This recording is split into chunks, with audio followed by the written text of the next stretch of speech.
Muy bien, muy buenas tardes a todos. Muchas gracias por estar aquí hoy en el en el cuarto, mejor dicho, cuarto seminario web que estamos organizando o que se organiza dentro del marco del quinto Congreso Nacional de Ciencias Agrarias de la Facultad de Ciencias Agrarias de la Universidad Nacional de Asunción. Este seminario está dirigido, bueno, la temática de este seminario es básicamente sobre la purificación de biogás, ¿no? Bien sabemos que el biogás es un biocombustible que se genera o sea, es muy útil y puede generarse en diversos, en el sector agroindustrial, en el tratamiento de aguas residuales, etcétera. Sin embargo, siempre tiene el problema de la purificación del biogás o su utilización por los componentes que tiene. Entonces vamos a escuchar hoy a dos ponentes internacionales muy capacitados en el área. Pero antes que nada vamos a escuchar unas palabras, ¿no?, del coordinador del evento o del congreso, del quinto Congreso de Ciencias Agrarias, el profesor Enrique Benítez León. ¿Sí? Si está por ahí, profesor, te escuchamos, queremos escuchar unas palabras tuyas. Muy bien, muy buenas tardes, buenas noches a todos. Antes que nada, muchísimas gracias a todo el equipo organizador por haber promovido la realización de este cuarto seminario web, tratando de un tema muy importante que es el tema de biogás, siempre aspecto muy interesante y estudiado por varios investigadores, ¿verdad? Entonces, nada más dentro del equipo organizador del quinto Congreso Nacional de Ciencias Agrarias, estamos muy contentos por estar avanzando en este tipo de eventos virtuales en la situación en la que estamos viviendo a nivel mundial, ¿verdad? Vale resaltar que el quinto Congreso Nacional de Ciencias Agrarias estaba programado para el mes de agosto pasado en la modalidad presencial, pero hoy en día nos vimos obligados a replantear, a reinventarnos, que es un término bastante utilizado hoy en día, para mantener el contacto con nuestros participantes, con los inscriptos y también con todos los investigadores e interesados del área de las ciencias agrarias, ¿verdad? Entonces, hoy, como una propuesta más dentro de los principales ejes temáticos que abarca el Congreso, estaremos compartiendo con José Manuel Estrada, que nos acompaña desde España, a quien agradezco la gentil aceptación de acompañarnos y compartir su experiencia en el tema. Y también nos estará acompañando Guillermo Quijano Bobantes de México, igualmente a quien agradezco muchísimo su buena predisposición por estar acompañándonos hoy en día. Y nada más que eso, agradecerle a ambos, al equipo organizador y también a todos los participantes que se están conectando, tanto en el Google Meet y en nuestra página del Facebook a través del live que estamos transmitiendo en vivo. Entonces, muchísimas gracias a todos y que aprovechen este magnífico seminario. Muchas gracias, profesor. Bien, seguidamente invitamos al coordinador del comité científico, el profesor Cristian Grabowski, si es que puede hablarnos un poquitito. Sí, gracias, profesor. Muy buenas tardes a todos. Como me presentó el compañero, soy Cristian Grabowski, como coordinador del comité científico del quinto congreso. Quiero darles la bienvenida a todos, ¿verdad? Y mencionarles, así como ya dijo el compañero Enrique, ¿verdad?, que hoy está con nosotros dos investigadores de primer nivel, como son José Manuel Estrada, quien nos acompaña desde España para hablarnos sobre biometano, y Guillermo Quijano desde la Universidad Nacional Autónoma de México, para hablarnos sobre purificación biológica de biogás. Entonces, quiero de antemano agradecerles tanto a José Manuel y a Guillermo, ¿verdad?, por la predisposición y por aceptar en colaborar con nuestro evento, ¿verdad? En realidad es nuestro camino al evento principal, que es nuestro quinto Congreso Nacional de Ciencias Agrarias, que hasta el momento, como bien dijo el coordinador general, ¿verdad? Está todavía en stand-by su realización de manera presencial como lo fue en todas sus ediciones anteriores. Sin embargo, está por definirse si en realidad lo seguimos haciendo de manera virtual o de alguna otra manera si así lo deja el problema sanitario, ¿verdad? Entonces, estamos seguros que estos temas, ¿verdad?, que nos presentarán hoy estos colegas, ¿verdad?, son temas que van a ser del agrado de ustedes como lo fueron los temas de los eventos anteriores. Y en ese sentido, ¿verdad?, quisiera nuevamente y finalmente agradecer a todos a los que nos acompañan siempre, ¿verdad? Y a los compañeros que de alguna u otra manera propician el contacto con estos investigadores y que nos traen, ¿verdad?, temas bastante relevantes y de interés para todos nuestros estudiantes y toda la comunidad científica, ¿verdad? Entonces espero que puedan aprovechar el seminario y muchísimas gracias, ¿verdad? Gracias a vos, profe. Bien, antes de arrancar con las dos charlas, queríamos hacer una serie de recomendaciones a todo el auditorio, ¿no? Primero que nada, que mantener las cámaras y los micrófonos apagados durante todas las presentaciones, ¿no? Y segundo, que ir tirando sus preguntas a través del chat, ¿no? El chat del Meet. Y reiterar también que todas las disertaciones van a ser grabadas y van a ser compartidas a través del canal de YouTube del Congreso. Y también va a ser transmitido por el live de Facebook. Así que por ese canal también pueden vernos. Bien. Vamos a empezar con la presentación de José Manuel Estrada. Él es de España, es ingeniero químico, tiene un máster en Ingeniería de Procesos y Sistemas por la Universidad de Valladolid, de España, y también tiene el doctorado, ¿no?, en esa misma área. Su tesis doctoral se especializó en el tratamiento biológico de gases contaminantes, obteniendo el doctorado internacional con colaboraciones con la Universidad Autónoma Metropolitana de México y con la Duke University de Estados Unidos, ¿no? Ha trabajado también como investigador postdoctoral en la London South Bank University de Londres, y en el 2015 pasó al sector privado, donde ha trabajado como consultor primero en calidad de aire y en proyectos de innovación industrial en el campo de tratamiento de residuos y producción de biogás. En el 2018 se convierte en emprendedor, cofundador de la empresa Trovan Technology, en la que desarrollan procesos biológicos para aplicaciones medioambientales que están muy ligadas con el sector de biogás y el biometano. Ahora vamos a ver más o menos en qué coincide y qué hay diferencias entre ellos, ¿no? A lo largo de su carrera ha publicado más de 20 artículos en revistas científicas internacionales de alto impacto, indexadas todas. Tiene 8 capítulos de libros nacionales e internacionales. Así que invitamos a José, si puede compartir su presentación, así podemos dar inicio a la... Hola, ¿me escuchan? Perfectamente, José. Ok, bueno, muchísimas gracias Osvaldo por la presentación. La verdad que ha sido una presentación que me ha hecho sacar los colores a la cara. Muchísimas gracias.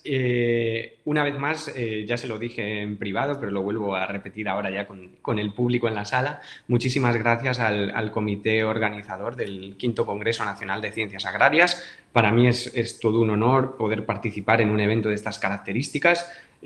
Así que agradezco tanto al comité científico como al comité organizador la posibilidad de poder estar aquí hoy. Es para mí, como decía, un verdadero honor y me hizo muchísima ilusión cuando Osvaldo me contactó y cuando Guillermo, el compañero, también pensó que podría ser una buena idea que yo pudiera compartirles pues lo que trabajamos y un poquito mi visión. Creo que ahora debería estar compartiendo mi pantalla. Sí. ¿Sí? Vamos Sí, a así es. agarrar el puntero por aquí y ya estamos listos. Vale, Perfecto. genial. Pues nada, como iba diciendo, todos los agradecimientos del mundo. Para mí es un verdadero honor, un verdadero placer. Buenas tardes y buenas noches a todos los que están ahí escuchando y espero que lo que tengo que contarles sea útil. Va a ser una charla, espero que bastante amena, corta, hablaremos una media hora sobre los conceptos básicos del biogás y del biometano y cómo aprovechar tanto uno como otro para obtener un beneficio de manera energética, digamos, a partir de los residuos. Empezaremos con algunos fundamentos y después iremos profundizando un poquito más. Y nada, vamos a arrancar. Pero antes quería comentarles un poquito qué es Trovant, ¿no? Qué es este proyecto al que le llevo dedicando los últimos 2 años, desde 2018. Pues como bien decía Osvaldo, Trovant es una empresa que fundamos mi colega Alexandre Colsi, que es brasileño, y yo hace 2 años. Y bueno, voy a contarles un poquito la historia. Como Osvaldo decía, yo vengo del mundo académico, del mundo investigador. Después de realizar mi tesis doctoral, pues bueno, surgió la oportunidad de pasar al sector privado y digamos que empecé a entender el sector de la innovación desde un punto de vista diferente, ¿no? Desde un punto de vista más aplicado de qué buscan las empresas, qué quieren conseguir con la innovación, qué quieren conseguir cuando cambian algo en lo que suelen hacer para obtener un beneficio y para mejorar, ¿no? Y me abrió la verdad que una ventana al mundo.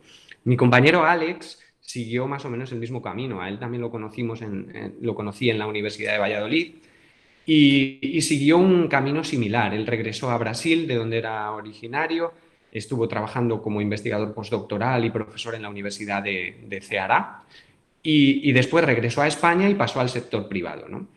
Y en 2018, en 2017 volvimos a coincidir en un proyecto de investigación en una gran empresa del sector de tratamiento de residuos aquí en España. Hacía mucho tiempo que no hablábamos y ahí empezamos a poner experiencias en común y vimos que nuestros caminos habían sido muy similares, ¿no? Los dos veníamos con ese background de la academia, de la investigación pura y dura, pero después habíamos dado el salto al sector privado. Y eso vimos que nos había equipado con una serie de capacidades y una serie de experiencias que decidimos de alguna manera poner en valor y creíamos que podían ser valiosas pues, para nuestro futuro profesional. Y la verdad es que la idea de fundar una empresa o de convertirnos en emprendedores, que está ahora muy de moda, era más de Alex, ¿no? El buscar una manera de conseguir trasladar toda esa innovación, todas esas ideas nuevas que nosotros teníamos, que traíamos del mundo de la academia, en algo que pudiera llegar al mercado y que pudiera llegar a las industrias de una forma mucho más rápida, ¿no? No sé cómo será en sus países, pero en España todavía existe una gran desconexión entre el mundo de la universidad y el mundo de la empresa privada. Y nosotros pues creíamos que podíamos jugar un papel en ese punto intermedio, ¿no? En ese traslado de la innovación hacia las empresas. Y así es como nos lanzamos a esta aventura. Ahora mismo somos 4 miembros en el equipo: Alex, Iván, que es nuestro técnico de innovación, que está contratado y se encarga del laboratorio del día a día, yo, y en julio incorporamos a Sara, que es una estudiante de máster de la Universidad de Santiago de Compostela, aquí en España, y está haciendo sus prácticas fin de máster con nosotros. Nosotros estamos localizados en Valladolid. Aquí tienen un mapa más o menos de España. Aquí está Madrid en el centro, por aquí Barcelona, cerca del mar, al noreste. Y Valladolid está como a 2 horas de Madrid y hacia el noroeste, en el centro. Es una ciudad pequeña de unos 300.000 habitantes y ahí es donde estamos situados ahora mismo. Y bueno, por supuesto, mantenemos mucho contacto con universidades en España y en el mundo, de todos esos contactos con el mundo académico que nos hemos traído. Por supuesto, con la Universidad de Valladolid, donde nos graduamos, y como decía, ahora mantenemos un contacto con la Universidad de Santiago de Compostela, hemos mantenido un contacto muy bueno con el Instituto de Ingeniería de la UNAM a través de Guillermo, que fue mi mentor durante mi tesis doctoral, por eso en una buena época y me enseñó muchísimo y aprendí mucho con él. Por eso me hace mucha ilusión estar aquí hoy hablando con él. Por supuesto, mantenemos el contacto con la Universidad Nacional de Asunción a través de Osvaldo y con la Universidad de Ceará, que es de donde vino Alex, ¿no? Y esto es un poquito lo que hacemos en el laboratorio. Seguramente les recuerde mucho a lo que ven en los laboratorios de las universidades. Pues tratamos de hacer prototipos, pequeñas mini plantas piloto para simular procesos biológicos, procesos de tratamiento de aguas residuales, y ahora mismo estamos centrándonos mucho en el tema del upgrading y la limpieza de biogás, de la que hablaremos.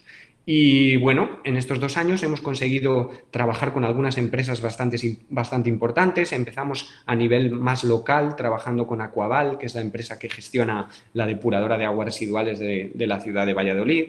Hicimos algunos proyectos de innovación con ellos. También con Helios. Helios es una empresa del sector agroalimentario que fabrica mermeladas y confituras de fruta. Y bueno, tienen un sistema de tratamiento de aguas en su propia fábrica e hicimos también algunos proyectos con ellos. Y últimamente estamos trabajando mucho con Enagas, que es una gran empresa del sector energético aquí en España. Enagas es lo que se llama un operador del sistema gasista, es decir, ellos se encargan de mantener y gestionar toda la infraestructura de gas natural en España y operan también a nivel internacional. Sé que operan en Chile, sé que operan en México, operan en Italia, en Grecia. O sea que es una gran empresa y está muy interesada en entrar en el sector del biogás y tenemos algunos proyectos fuertes con ellos. Y ahora acabamos de iniciar una nueva colaboración con Faxa, que es otra empresa del sector de tratamientos de aguas residuales.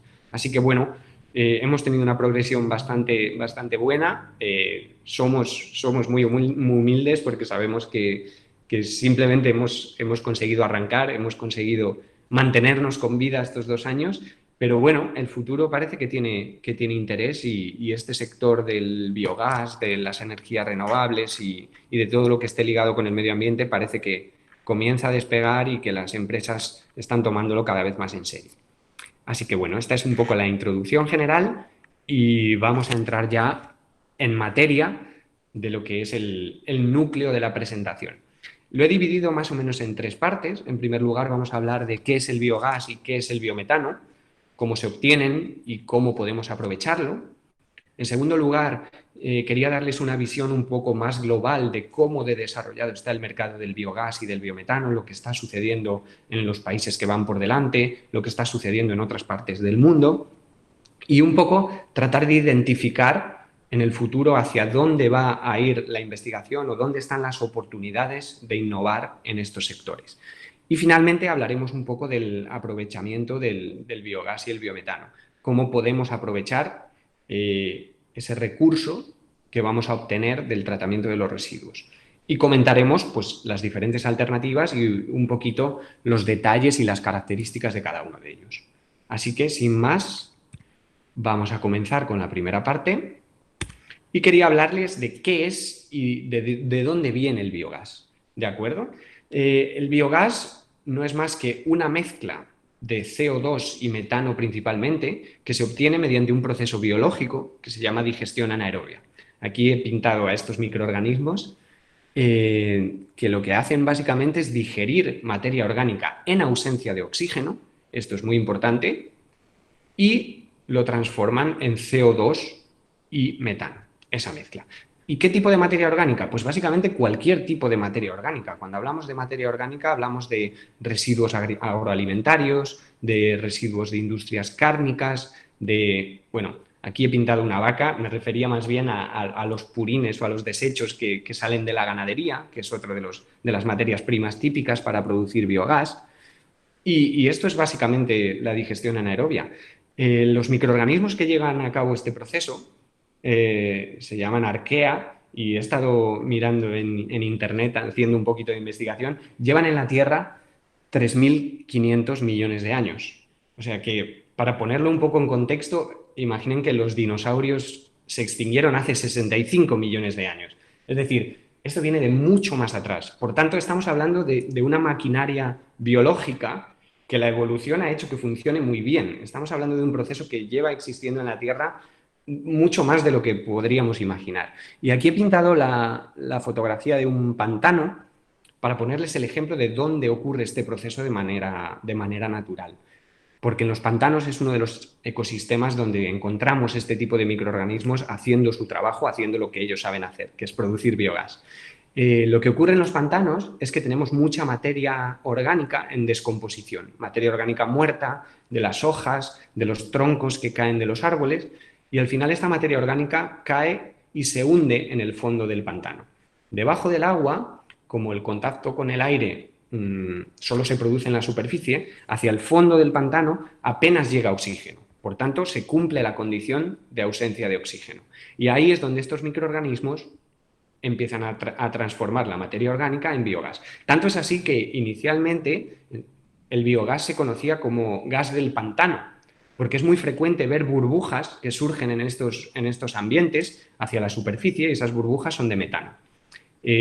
También quería destacarles que este es uno de los procesos biológicos más antiguos, tanto es así que se utiliza como marcador de la existencia de vida en otros planetas. Los exobiólogos, como se llaman, cuando están buscando vida o potencial de vida en Marte o en otros planetas, uno de los gases que buscan siempre es el metano, porque que exista metano en la atmósfera de un planeta puede indicarnos que se está llevando a cabo este proceso biológico, que es uno de los más básicos de la vida.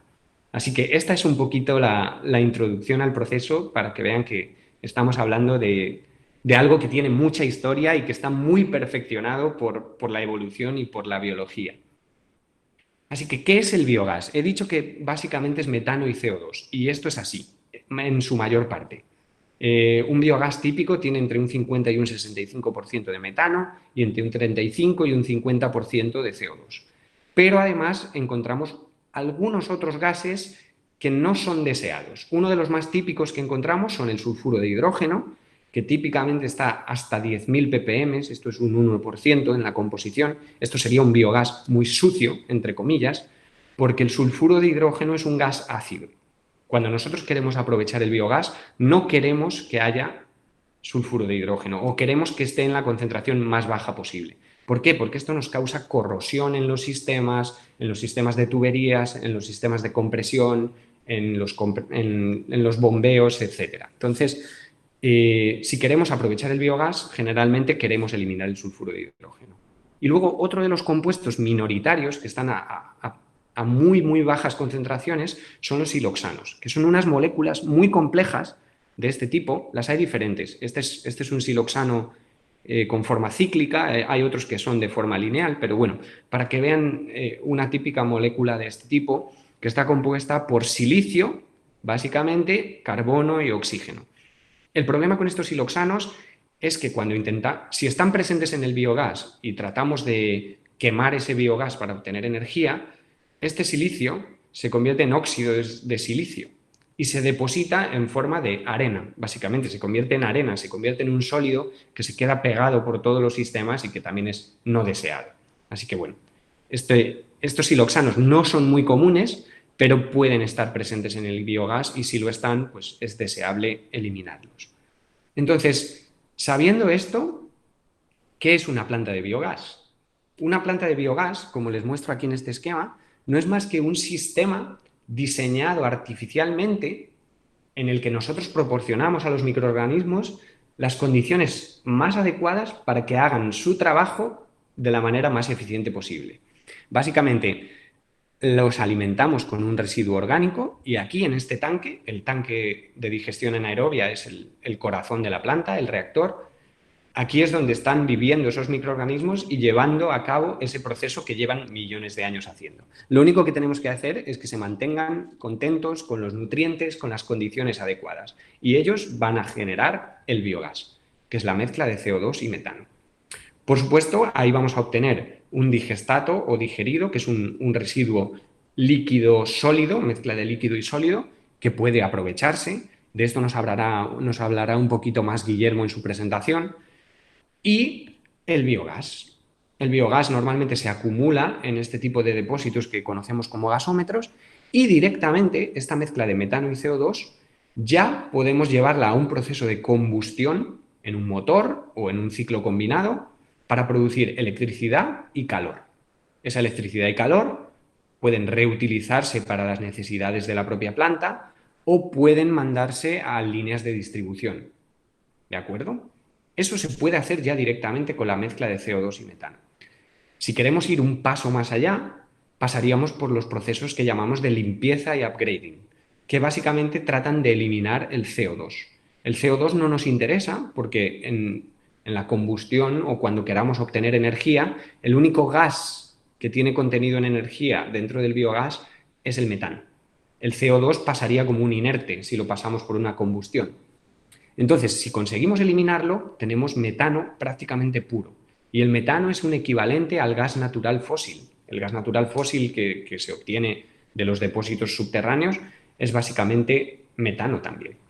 Si obtenemos este biometano, podemos o bien comprimirlo e inyectarlo en redes de distribución de gas natural cuando estén disponibles, como les comentaré más adelante, o bien comprimirlo y utilizarlo como combustible en vehículos, en un surtidor de gas, al igual que los tenemos de gasolina. Pero bueno, no quiero adelantarme, luego entraremos un poquito más en detalle.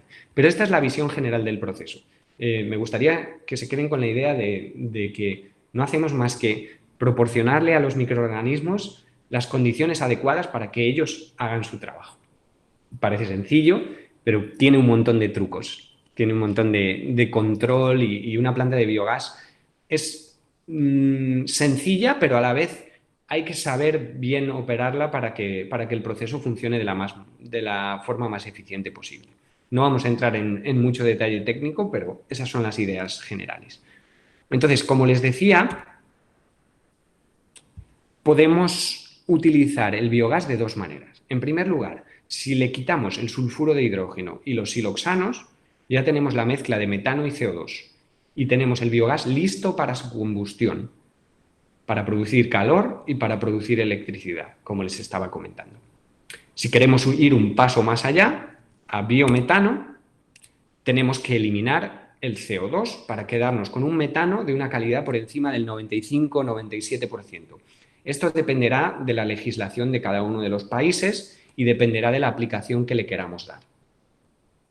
Aún, la verdad es que estamos en las primeras etapas de la producción de biometano. Entonces, cada país está comenzando a regular cuál es la calidad que ellos quieren para que este combustible pueda ser comercializable, etcétera, etcétera. Así que es difícil dar un número concreto, pero el rango suele ser este. ¿De acuerdo? Entonces, ¿qué es lo que ocurre? Pues que cada uno de estos procesos en los que quiero eliminar un componente no deseado me añaden un coste extra a mi proceso. De manera que, si yo quiero calcular el coste global de producir este combustible en mi planta de tratamiento, tengo que ir sumando, en primer lugar, el coste de la materia prima y su transporte. Si esta materia prima es un residuo, a lo mejor no tengo que pagar por él. Pero lo que está pasando en los países más avanzados es que los productores de residuos se están dando cuenta de que ese residuo tiene un valor, de que el operador de la planta de biogás va a obtener un beneficio de ese residuo. Entonces, hay gente que está comenzando a ponerle un precio a su residuo porque ya no es un residuo, es una materia prima, ¿no? Entonces, ese sería el primer coste, agarrar esa materia prima, llevarla hasta mi planta y ese transporte tiene un coste también, ¿no? Después tendría el coste de operar mi planta y producir biogás. ¿De acuerdo? Ese sería pues, el personal, la electricidad que necesito para bombeos, el calor que pueda necesitar para mantener la temperatura en el digestor, porque muchos de estos digestores operan a una temperatura concreta. Entonces, esos dos costes serían básicos. Después, si mi biogás tiene sulfuro de hidrógeno, que eso va a depender un poco del tipo de materia prima que yo le meta, como después nos explicará un poquito más Guillermo, tendré que añadir el coste de la desulfuración de biogás. Y si me quiero ir hasta biometano, tendré que añadirle el coste del upgrading de biogás. Así que estos son como pequeñas piezas o pequeños vagones de un tren en los que cada vez que añado una nueva pieza estoy añadiendo un nuevo coste a mi proceso. Y esto al final tiene que repercutir en el beneficio que tenga que obtener del producto, de la energía que yo venda o que yo autoconsuma. De manera general, la limpieza y el upgrading de biogás, si yo quiero llegar a biometano, me cuesta en torno a un 30% de los costes totales. Así que es un coste importante. Si yo tengo la posibilidad de quedarme solo con el biogás y utilizarlo, estoy ahorrando ya unos costes bastante importantes. Así que bueno, esta es un poco una visión general de qué es el biogás, qué es el biometano y qué implica cada uno de estos pasos, ¿no? Vamos a pasar ahora a la segunda parte donde les quería hablar un poco del mercado. Entonces, conociendo todo esto, conociendo este proceso biológico maravilloso que es capaz de transformarnos un residuo en una fuente de energía, diríamos, vaya, pues, ¿por qué no lo estamos aprovechando? ¿Dónde está el potencial para producirlo? Y esto es lo que les quería contar un poco. En primer lugar, a nivel global, ¿cuál es el potencial para producir energía a partir de residuos por digestión anaerobia y por producción de biogás? Pues se estima que actualmente se producen 87 teravatios hora de energía por digestión anaerobia.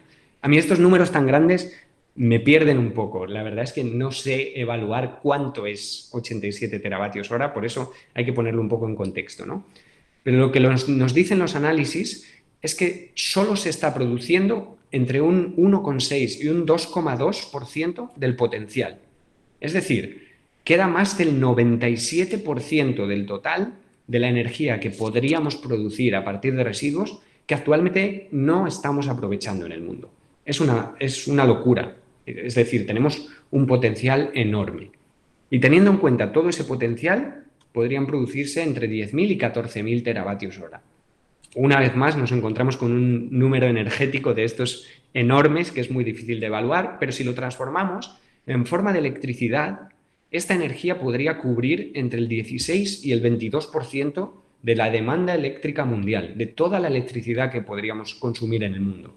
Podríamos obtenerla a partir de residuos de una manera sostenible y con bajas emisiones de CO2.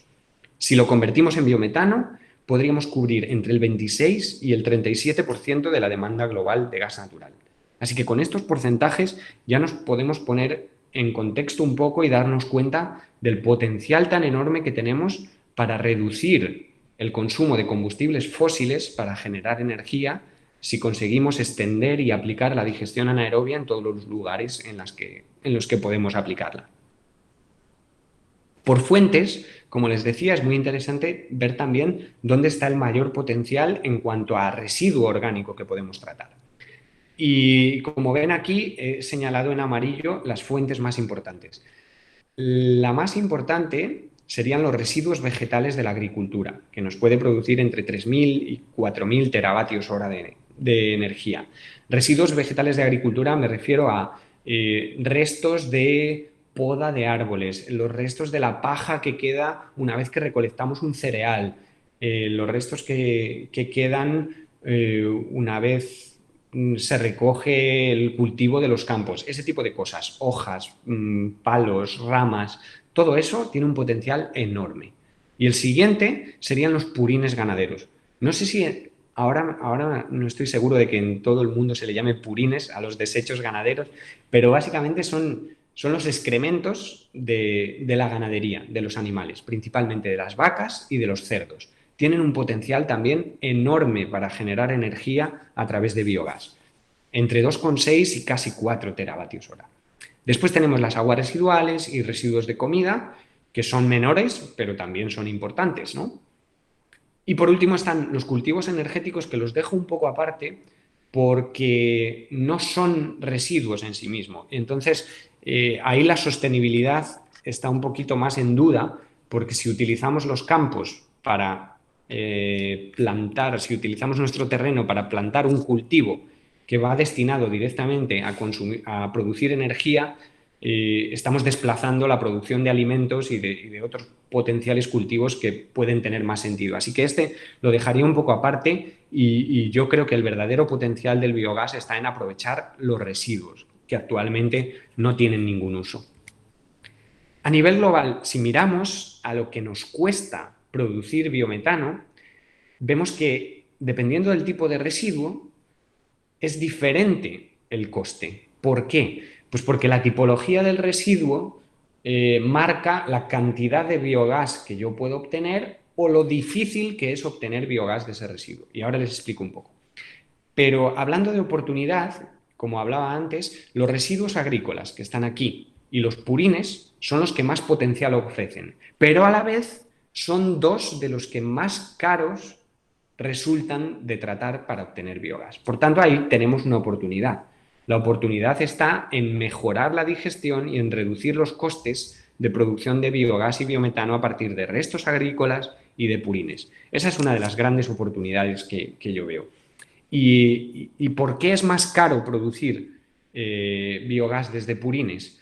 Pues principalmente por la composición química del residuo. Sobre todo el purín de cerdo tiene mucho nitrógeno y a esos microorganismos que van a llevar a cabo la digestión anaerobia no les gusta que haya tanto nitrógeno. Necesitan que el carbono y el nitrógeno estén balanceados en una proporción que ellos pueden asimilar y para que ellos puedan desarrollar la digestión de una manera eficiente.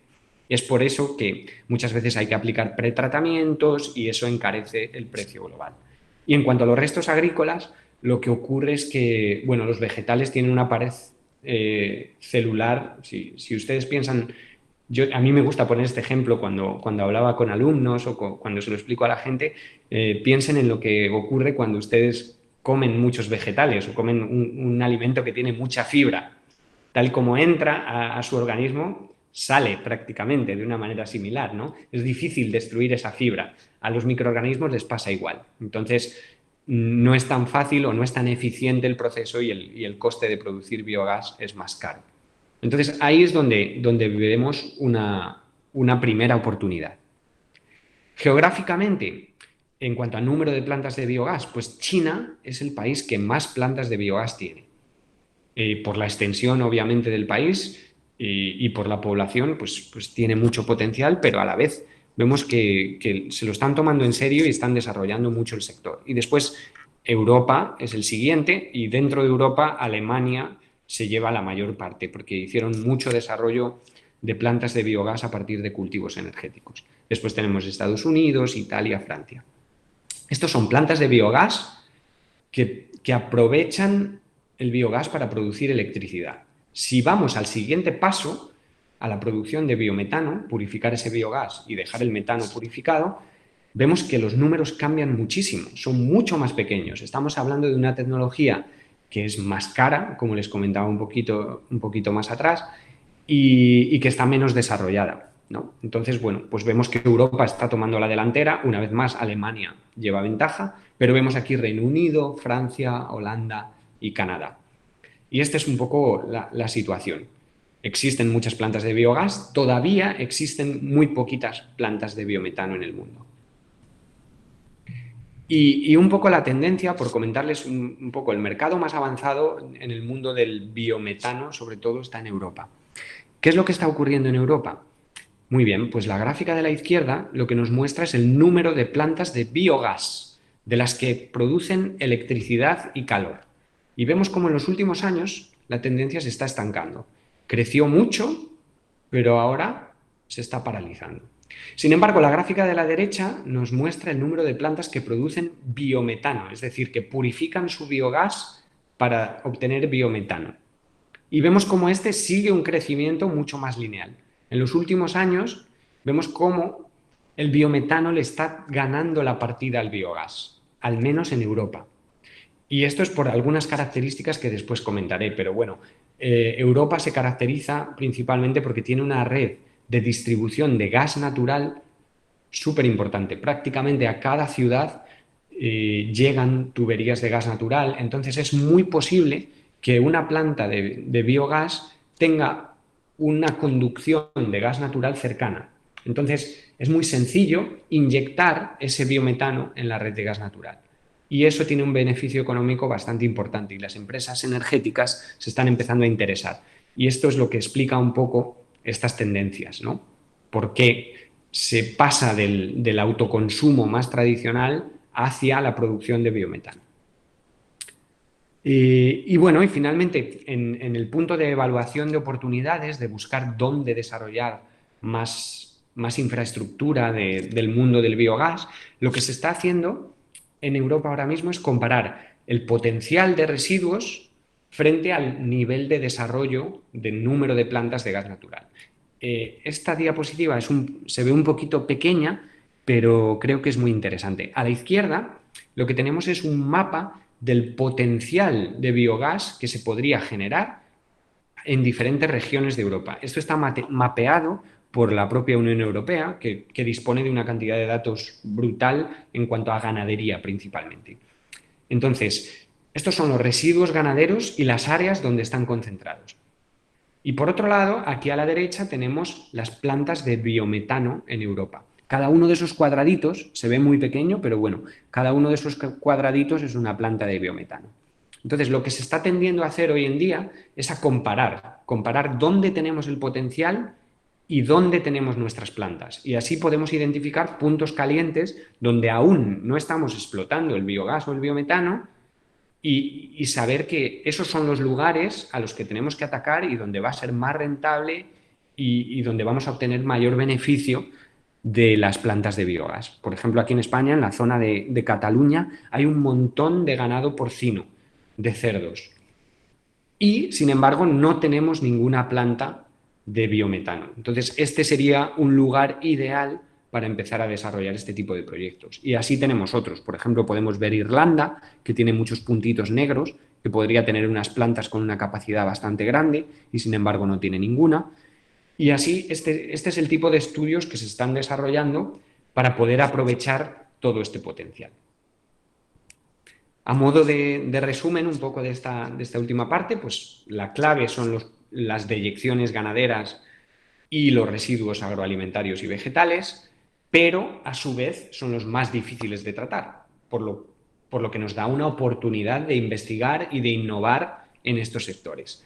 El biometano en Europa está sobrepasando al biogás con usos tradicionales, pero por las características particulares de Europa. Entonces, ¿qué ocurrirá en otras geografías? ¿Qué ocurrirá en América, en América del Sur?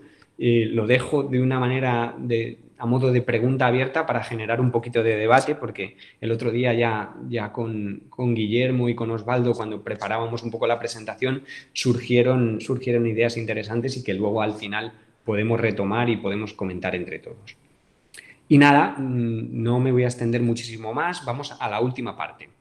¿Cómo aprovechamos el biogás y el biometano? Ahora vamos a explicar con un poquito más de detalle las opciones para aprovechar este biogás una vez que lo hemos generado.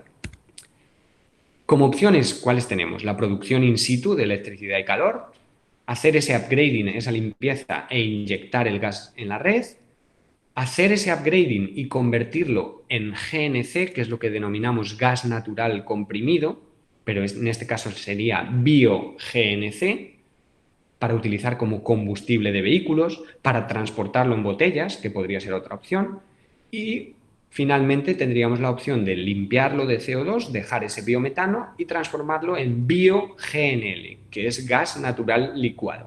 Ahora voy a explicar un poquito las particularidades de cada una de las opciones. En primer lugar, y la más sencilla y la más adecuada desde mi punto de vista para un lugar remoto, un área rural en la que tenemos una granja de vacas, por ejemplo, es la producción in situ de electricidad y calor. Básicamente tenemos nuestro combustible, que en este caso es biogás, directamente la mezcla de metano y CO2, lo metemos en un motor, una turbina, conectado a un generador que nos va a dar electricidad. Y esa electricidad la puedo utilizar en el propio edificio, en la industria, en la granja, en este caso, y si tengo un excedente, es decir, si produzco más de lo que consumo, lo podría mandar a la red eléctrica y venderlo. Eso ya se hace hoy en día, es factible y esta tecnología es perfectamente conocida. Además, con los gases calientes de escape puedo recuperar el calor y generar vapor, agua caliente, de manera que tengo una energía para aprovechar en forma de calefacción. Y este sistema puede funcionar de manera independiente, como decía, en una zona remota, no hace falta que tenga una conexión y podríamos tener un ganadero que está generando su propia energía para autoabastecer su granja o su instalación. ¿De acuerdo? Muy sencillo.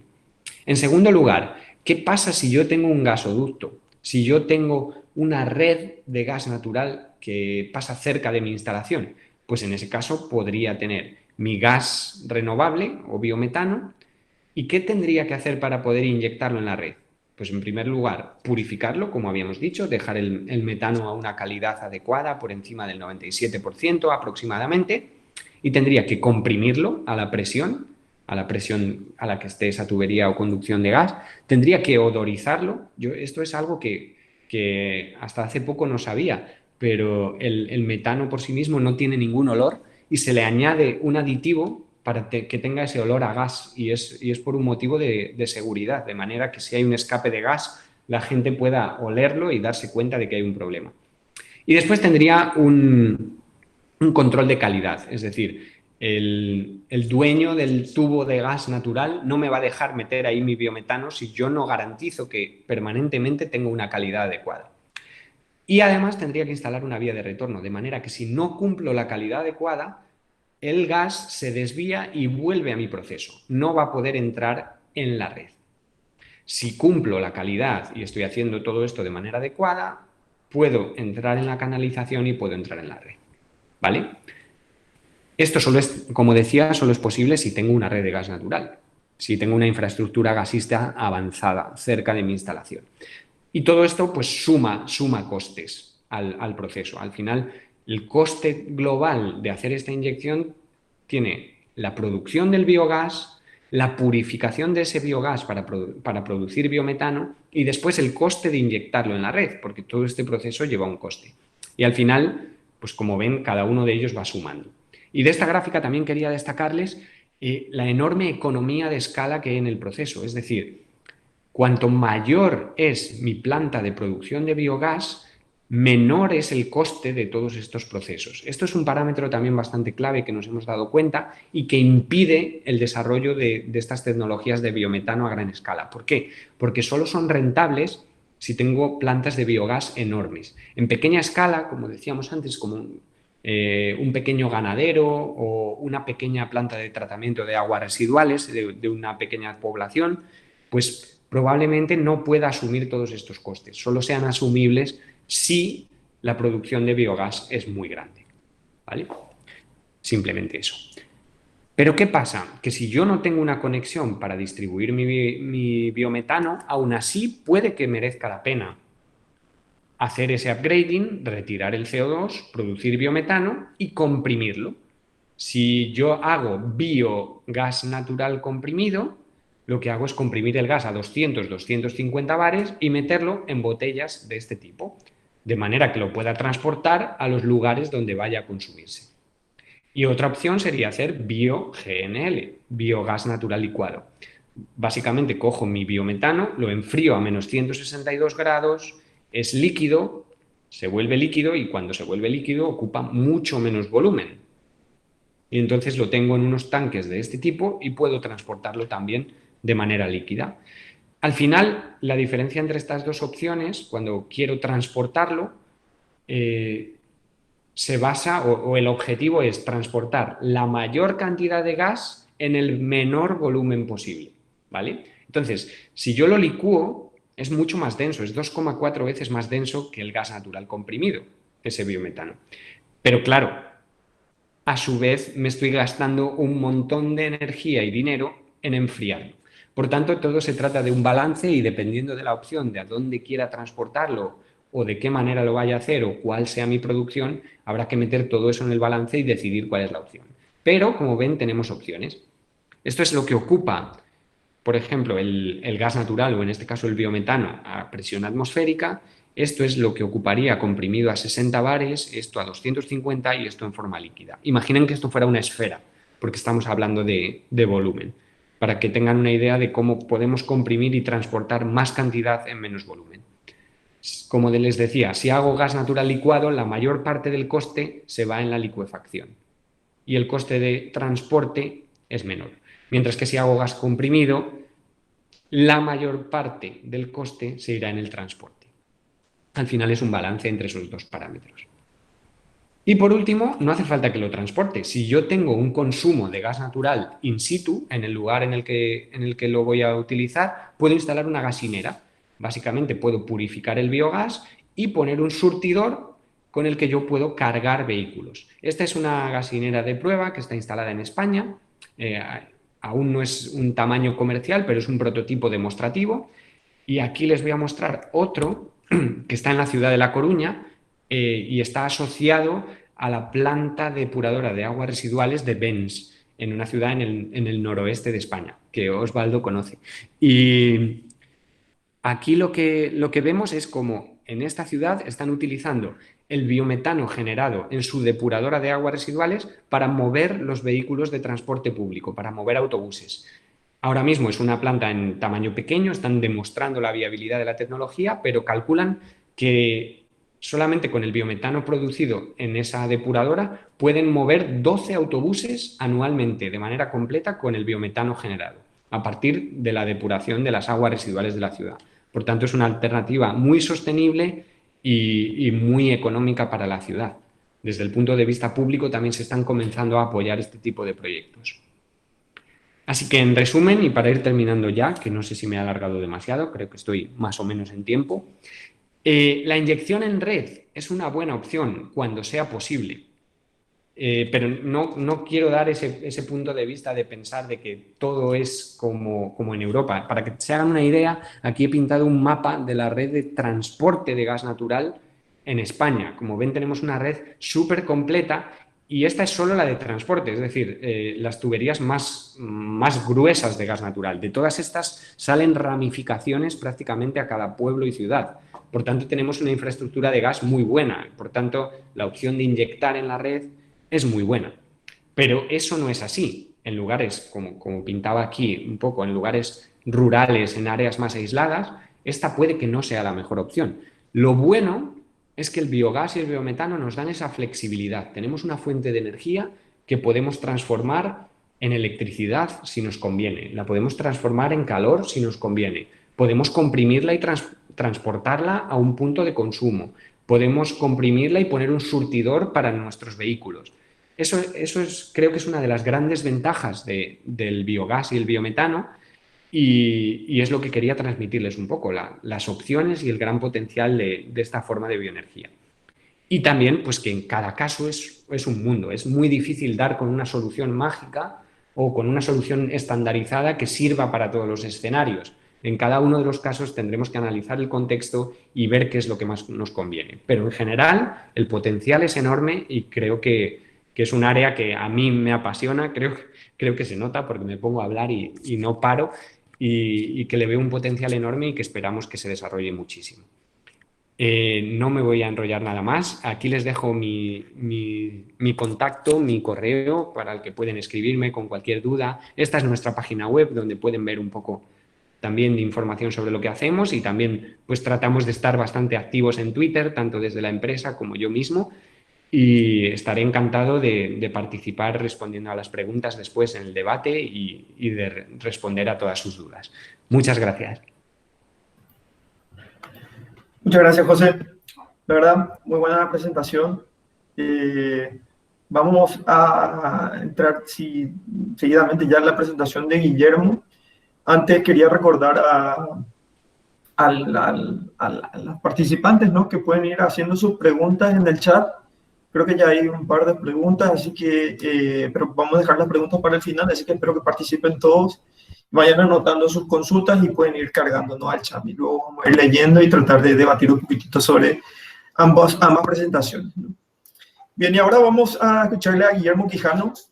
Él es investigador de la Universidad Autónoma de la UNAM, de México.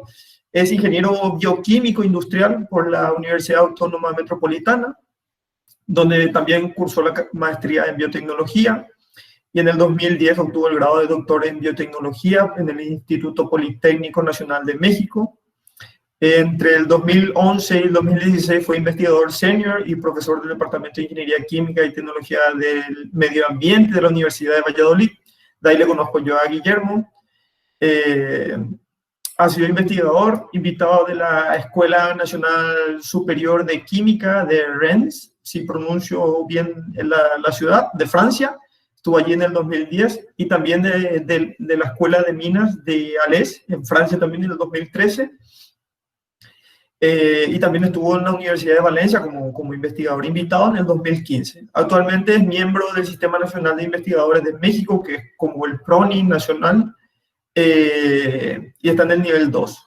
Tiene 65 artículos de revistas indexadas de alto impacto y sus trabajos han sido citados más de 1.600 veces. Y tiene, eso da como resultado, ¿no?, un índice H que es de 25. Guillermo además es editor del libro Advances and Application of Partitioning Bioreactors, de la prestigiosa serie de Elsevier, Advances in Chemical Engineering, y es miembro del comité editorial de varias revistas muy importantes, ¿sí?, como Chemosphere, Journal of Chemical Technology and Biotechnology, Biodegradation, Biotechnology and Biotechnological Equipment, entre otros. Bien, bueno, después de esta presentación, Guillermo, si podés presentar tu PPT y ahí te escuchamos. Perfecto. A ver, voy a compartir mi pantalla y por favor díganme si se ve bien, si se ve. La pantalla se ve ahora y sí. Perfecto. Bueno, pues nada, para comenzar, bueno, ¿puedo comenzar, Osvaldo? Sí, ya te escuchamos, sí. Solamente repetir la indicación para la gente que esté, ¿no?, que apague su micrófono y sus cámaras. Y voy a ir tirando esa indicación cada tanto por si hay gente que vaya ingresando y no sepa del reglamento, ¿no? Entonces, te escuchamos, Guillermo, ¿sí? Perfecto. Bueno, pues primero que nada, muchísimas gracias por la invitación al doctor Osvaldo Frutos, que es un gran amigo. También es un gran gusto ver a José Manuel Estrada, que es un compañero, un amigo. Y al final creo que en este mundo del biogás y de la biotecnología ambiental, pues somos relativamente pocos. Entonces, tarde o temprano nos acabamos conociendo y haciendo muchos amigos en el camino. Así que es un mundo muy colaborativo también, entonces me da mucho gusto verlos. También quisiera agradecer al comité organizador del 5º Congreso Nacional de Ciencias Agrarias de Paraguay, y es un honor estar con ustedes, con los estudiantes y con los colegas. Y bueno, siguiendo el hilo de conductor que empezó José Manuel, aquí también vamos a presentar específicamente, me voy a enfocar más a la parte de purificación biológica del biogás y cómo podemos aprovechar todo este tren de tratamiento de purificación del biogás en un contexto ya más global, ¿no?, de la economía circular, en el concepto de una biorefinería. Pues ya, gracias por la presentación que dio Osvaldo, y pues yo soy del Instituto de Ingeniería de la UNAM, y pues encantado de participar. Para que vean más o menos dónde estamos, seguramente ubican a México en el mapa. Yo trabajo en un laboratorio que se conoce aquí en México como el IPATA, y es para el acrónimo de Laboratorio de Investigación en Procesos Avanzados de Tratamiento de Aguas, ¿no? Estamos aquí, como se puede ver, en el centro del país, ¿no? Estamos como en el corazón del país, en una ciudad que se llama Querétaro, y aquí hay una imagen de la ciudad con un acueducto muy bonito que tenemos aquí en la ciudad. Es una ciudad de aproximadamente 1 millón de habitantes, que eso es pequeño para el contexto mexicano, y para mí está perfecto, ¿no? Yo soy más verde, entonces me gustan así, entre más pequeñas mejor. A lo mejor a José Estrada le va a parecer que es enorme, pero para aquí en el contexto mexicano es casi un pueblo, ¿no? Y bueno, pues tenemos un equipo de trabajo enfocado a todo lo que es el acondicionamiento del biogás. Esto que implica, pues, remover compuestos de azufre, algunos, los metilsiloxanos volátiles, que también ya comentó algo José Manuel, y todo en torno a lo que es preparar el biogás para que se pueda utilizar y aprovechar la parte energética y también toda la cadena de procesamiento, algunos productos de valor agregado. Entonces, aquí algunas fotos de los estudiantes que, como ven, son muy jóvenes y con mucha energía ahí trabajando con el biogás. Nuestro grupo de investigación, si lo pusiéramos en palabras clave, pues serían esto, ¿no? Biogás, residuos, biometano, instrumentación, caracterización, control. Son las palabras que nos interesan a nosotros y que tratamos de aplicar estos conceptos para poder mejorar los procesos de generación de biogás, de biometano y su aprovechamiento energético, y térmico, como lo comentaba también José Manuel. Si alguien quiere conocer un poco más de lo que estamos haciendo, tenemos un blog que actualizamos muy frecuentemente, ahí está la dirección, entonces si quieren apuntar o después me preguntan, aquí pueden entrar y bajar los artículos, los capítulos del libro. Muchos estudiantes entran aquí porque pueden bajar los materiales que son, digamos, de libre distribución para cuestiones académicas y para los estudiantes. Entonces pueden echarle un vistazo de lo que estamos haciendo. Y bueno, ya pues pasando a la presentación de nuestro grupo, yo siempre cuando comienzo a hablar del biogás me gusta partir de una idea, ¿no? Y les pregunto a los estudiantes o a los colegas que cuando pensamos en energía renovable, ¿qué es lo primero que se nos viene a la mente, no? Entonces, casi siempre me responden que cuando hablamos de energía renovable aparece el sol, aparece un aerogenerador, aparecen los paneles solares, ¿no? A lo mejor alguien por ahí habla de cascadas con la energía hidráulica, en fin, les viene a la mente todo esto muy tecnológico, ¿no? O sea, cosas de este estilo. Pero casi a nadie, bueno, más bien a nadie nunca me ha dicho, pues, el estiércol, o los purines, o los residuos de comida, o el agua residual. Nunca pensamos en esos residuos que tienen alto contenido de materia orgánica como una fuente potencial de energía renovable. Y yo siempre regresándome a la imagen original, les comento, bueno, pues si tú te vas a Rusia en los meses de invierno, pues es difícil que tengas energía solar, ¿no? Entonces, en alguna región y en alguna parte del año sí es posible tener energía, digamos, solar gran parte del año o todo el año, es muy específico, ¿no? Los rusos se morirían de frío, ¿no? Si les decimos que hagan su energía a partir de energía solar, ¿no? O en Noruega, yo qué sé, se burlarían de nosotros. O, por ejemplo, un sitio donde no hay viento, es muy difícil instalar un aerogenerador. Entonces, son tecnologías con mucho potencial, muchas ya están muy avanzadas, muy implementadas, pero digamos que son específicas para una región, una época del año, etcétera, ¿no? La energía, digamos, a partir del movimiento del agua también depende de que haya agua, ¿no? Y un diferencial de altura, en fin, diversas características que no se cumplen en todos lados. Pero díganme ustedes en qué ciudad no se come, o en qué ciudad no hay ganadería, ¿no? O en qué ciudad no hay aguas residuales. Entonces ahí, pues, ahí siempre, ¿no? Todo el año se está produciendo residuos orgánicos, estiércol, purín, residuos, ¿no? Que tienen materia orgánica. Entonces es muy conveniente porque en cualquier parte del mundo y en cualquier parte del año tendríamos esta materia prima. Como bien lo dijo José Manuel, ya no lo veamos como residuo, sino como una materia prima para producir algo, ¿no? Muchas cosas se pueden producir, no solamente energía, pero nosotros aquí en esta presentación nos vamos a enfocar al biogás, ¿no? También ya se comentó antes de este término de digestión anaerobia. Quizás algunos de ustedes ya están muy familiarizados con este concepto de digestión anaerobia, y pues es una tecnología muy conocida, es robusta, ampliamente aplicada y demostrada.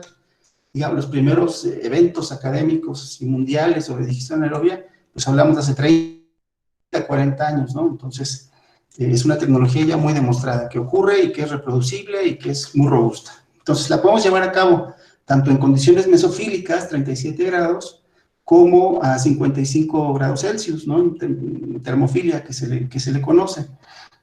Eso por ahí tiene que ver con alguna pregunta que vi en el chat sobre si había una estabilización de los lodos. Pues a 55 grados, pues sí, ¿no? Se puede estabilizar muy bien esa materia orgánica, además de producir los biocombustibles, porque reduce también la carga de patógenos, ¿no? Entonces, nosotros metemos este proceso de digestión anaerobia materia orgánica, con alto contenido digamos, de compuestos que se pueden convertir en metano, en estos sistemas donde no hay oxígeno, y se produce el biogás. El biogás ya José Manuel nos explicó qué es el biogás, principalmente metano, aproximadamente en un 60%, entre 60 a 70%, y el resto, la mayor parte es CO2, ¿no? Entonces vean toda la gama que tenemos de residuos, pues tenemos la fracción orgánica de residuos sólidos municipales. También aquí podríamos meter a los residuos de restaurantes, ¿no? Ya está muy de moda utilizar las microalgas para tratar aguas residuales, para otros procesos. Pues también esta biomasa algal se puede utilizar para producir biogás. Tenemos efluentes de todo tipo de industrias, de industria vitivinícola, industria de los lácteos, en fin, todos estos tipos de efluentes residuales son muy buenos para producir biogás. Y también tenemos la otra cara de la moneda, ¿no? Que son los residuos lignocelulósicos.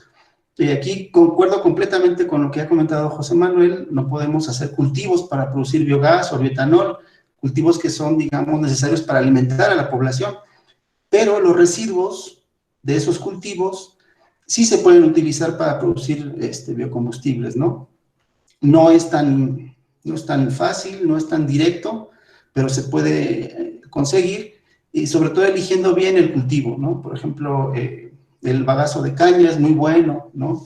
Porque tiene adherido muchos azúcares, entonces se pueden digerir muy bien, pero tenemos toda una gama, ¿no? Entonces, está muy bien pensar que no vamos a usar el cultivo, digamos, de alimentación para producir energía, pero sí los residuos derivados de ese cultivo se pueden utilizar, que es lo que conocemos como biomasa residual lignocelulósica, ¿no? Tiene lignina y celulosa.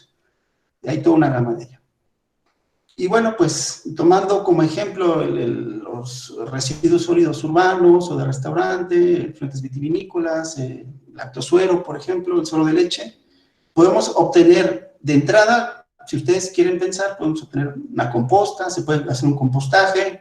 De los efluentes vitivinícolas, pues sacar pigmentos, antioxidantes, hay gente que incluso produce crema, maquillaje, productos de belleza. En España está muy fuerte esa área también actualmente.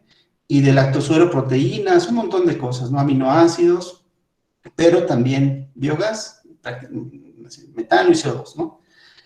Nosotros hemos trabajado con todos estos residuos y hemos encontrado que por cada, digamos, mililitro, o sea, por cada gramo de estos residuos, si lo vemos en forma de demanda química de oxígeno, de DQO, podemos obtener entre 290 y 300 mililitros de metano.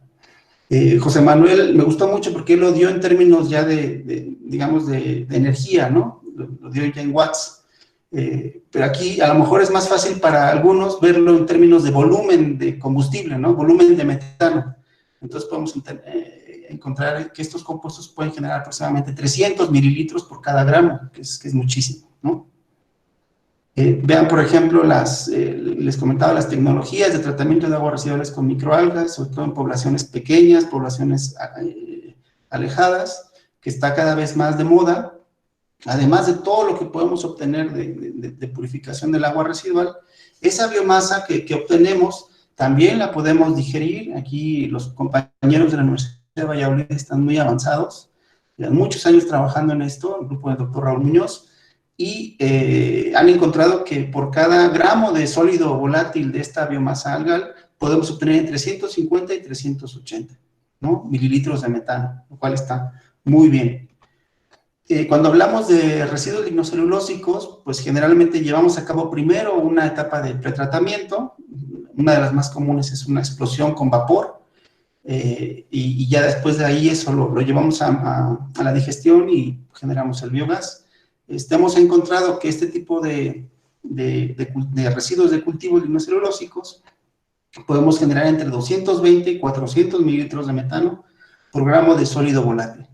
Si se fijan, si ustedes hacen una media de los valores que les he estado dando, en promedio tenemos algo así como 300 mililitros, si hacemos un promedio, ¿no? 300, 350 mililitros de metano por gramo de estos residuos. Entonces, si ustedes lo multiplican por toneladas que se generan de estos residuos, pues es un potencial enorme. Es justamente lo que decía José Manuel, que hay un potencial enorme para producir biogás a partir de toda una gama de residuos con alto contenido de materia orgánica. Y la reflexión era muy buena, ¿no? Bueno, esto parece un cuento de color de rosas, pues vamos todos a producir biogás de lo que sea, ¿no? Venga, suena muy bien, pero lamento decirles que el mundo no es color de rosa, ¿no? Siempre hay retos que vencer, y dependiendo de las características de la materia orgánica de origen, nosotros vamos a tener principalmente metano y CO2, pero también toda una gama de contaminantes que tenemos que eliminarlos para poder aprovechar ese biogás con fines energéticos, principalmente, ¿de acuerdo? Y aquí puse en grande y en amarillo, pues, al H2S, que es el sulfuro de hidrógeno, también conocido como ácido sulfídrico, y lo resalto aquí porque es uno de los más comunes, los contaminantes que más observamos en el biogás. y también porque podemos llegar a alcanzar concentraciones muy altas, ¿no? Entonces, está muy bien, hay mucho potencial para producir biogás, pero también existen retos, ¿no? Y yo he identificado en el tiempo que llevamos trabajando en este tema, es que una de las principales razones por las cuales el biogás no ha explotado su potencial completo, no hemos podido, digamos, generarlo de forma masiva en muchos países, justamente porque una vez que se produce, tú tienes que hacer algunos procesos adicionales para que puedas utilizarlo con fines energéticos, que es lo que conocemos de forma general, el acondicionamiento del biogás, ¿de acuerdo? Aquí hay varias formas, hay varios procesos, pero yo me voy a enfocar en la desulfuración o en la remoción de H2S, de compuestos de azufre del biogás, que sirve de ejemplo y es análogo, es comparable con otros contaminantes, ¿no? Bueno, el caso específico del H2S, pues ustedes saben que huele muy mal, es el famoso olor a huevo podrido, pero bueno, el olor no es el problema es que es muy corrosivo el H2S. En presencia de oxígeno y agua se forma el ácido sulfúrico, y vean, por ejemplo, las consecuencias que tiene tanto en los motores como en tuberías, todos los sistemas de aprovechamiento. De tal forma que la gente que te vende un motor o una turbina, un sistema de cogeneración, de ciclo combinado, como lo comentaba José Manuel, que te permite generar potencia eléctrica y también energía térmica, son los sistemas, entre los sistemas más comúnmente utilizados en el mercado del biogás. Ya te establecen un límite y te dicen que tú no puedes meterle más de 500 partes por millón, que eso representaría como el 0.05%, o sea, prácticamente nada, de H2S, porque si no cumples con este límite, la garantía se invalida. Entonces es como cuando compras un coche, ¿no? Tú compras un coche y te dicen, sí, pero si usted no lo trae al servicio, la garantía ya no es válida, ¿no? Entonces es exactamente lo mismo. Tenemos que respetar estas concentraciones de H2S para que tengamos garantía en nuestros motores. Por ejemplo, si yo no quiero utilizar un motor y quiero convertir mi biogás a biometano y meterlo a redes de gas natural, como comentaba José Manuel, pues ya el límite se va a 3 partes por millón, que es 0.0003%, o sea, es prácticamente nada de H2S puedo tener en ese biometano para poder inyectarlo a redes de gas natural. Entonces, pues ya es un reto mucho mayor, ¿de acuerdo? Es un contaminante que tenemos que eliminar. Ustedes me pueden preguntar, bueno, ¿de dónde viene el H2S o por qué tenemos un biogás con H2S? Pues todo lo que tenga azufre, cuando tú tienes un residuo y contiene azufre, durante el proceso de digestión anaerobia se convierte en H2S, porque las condiciones son el potencial de óxido de reducción es negativo, o sea, es un proceso que reduce a los compuestos. No tenemos oxígeno y por lo tanto es un proceso, digamos, con potencial redox negativo. Entonces, todos los compuestos azufrados se convierten a la forma más reducida del azufre, que es el H2S. Entonces, vean, por ejemplo, aquí donde vivimos, aquí en Querétaro, donde está nuestro laboratorio, tenemos dos grandes industrias, que es la del queso, se fabrica mucho queso y se fabrica también mucho vino. Es de las regiones con mayor producción de vino del país, junto con Baja California. Y bueno, pues nos tocó, ¿no? Nos tocó la suerte de que es muy bueno para producir metano, biogás, pero también tiene mucho azufre. ¿Por qué? Por las proteínas. Ustedes saben que las proteínas del queso, pues la cisteína, que contiene azufre, y en la elaboración del vino, pues tenemos los sulfitos, que es parte de la producción. Pero ustedes podrían tener en su ciudad cerca una industria que fabrica papel, que utiliza ácido sulfúrico en el procesamiento del blanqueado y todo esto. Hay un sinnúmero de industrias que durante el procesamiento involucran el uso de ácido sulfúrico, de sulfato, de sulfito. Entonces, la consecuencia es que tengamos concentraciones que llegan a ser en torno a los 5,000 partes por millón, o sea, 0.5%. Y si recordamos los límites que les comenté de los motores de ciclo combinado, estamos hablando de una concentración 10 veces más concentrada que los límites permisibles. Entonces, es todo un reto tecnológico llevar a cabo la purificación del biogás para que podamos meterlo a ese motor y obtener energía térmica y energía eléctrica. Entonces, si ya de entrada, para aprovechar el biogás, yo tengo que comprar un motor que es muy caro y aparte tengo que tener un sistema de acondicionamiento del biogás. Eso limita mucho las opciones de aprovechamiento para pequeños empresarios o pequeñas explotaciones ganaderas. Entonces, ha sido principalmente una limitación esto, ¿no? Ya no tanto, si se fijan, ya no hablamos de que es difícil producir el biogás, es relativamente fácil desde el punto de vista del proceso. Lo que es complicado es acondicionarlo para utilizarlo con fines energéticos. Ahí es donde está la tecnología realmente fina, ¿de acuerdo? Hay diversas tecnologías para llevar a cabo la desulfuración del biogás, o sea, remover el H2S. Aquí les presento un diagrama de un sistema de los más comunes, que son los famosos biofiltros percoladores.